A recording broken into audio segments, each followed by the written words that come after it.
Buongiorno, sono Piermarino Veronese, sono nato a Papozza il 27 agosto del 51.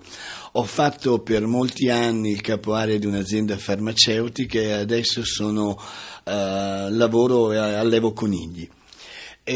Sono entrato in politica nel 1985 nelle amministrazioni del mio paese e per molti anni sono stato consigliere comunale. Un altro incarico importante è stato aver ricoperto per 2 anni la segreteria della destra, partito con il quale mi candido, la destra di Storace, e attualmente sono stato riammesso nei quadri della destra. Sono candidato per la lista del Senato in 12ª posizione.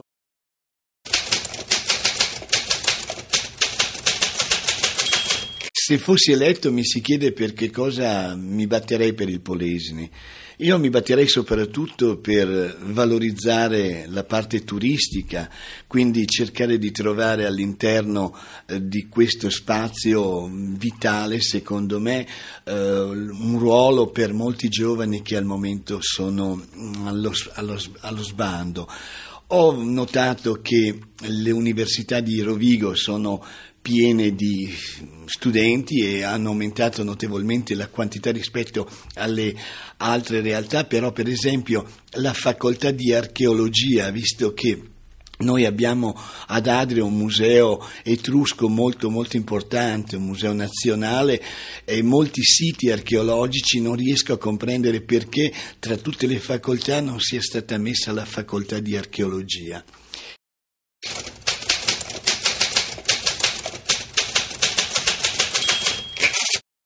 Cose importanti che io farei per l'Italia sono chiaramente contenute e raccolte in quella parte di programma che il PDL ha accettato della destra di Storace. La prima cosa è il mutuo sociale per il quale ci siamo sempre battuti, quindi l'attribuzione di un mutuo sociale alle giovani coppie. La seconda cosa è l'assegnazione delle case popolari, degli asili nido, delle varie possibilità che ha l'individuo italiano di avere prima dello straniero. E la terza cosa è quello dell'Equitalia, che comunque mi sembra stia migliorando questo problema dell'Equitalia, quelle cartelle assassine che portavano alla fine vita di molti dei nostri connazionali.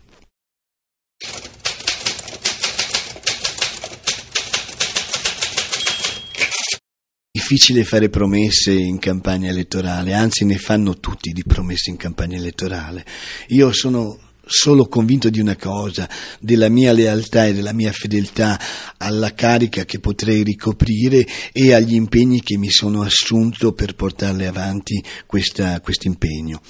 Credo che siano le uniche cose alle quali posso in questo momento ragionevolmente dare una risposta, perché di altre cose, visto la mia scarsa esperienza in politica ad un livello elevato, non ho altro da promettere.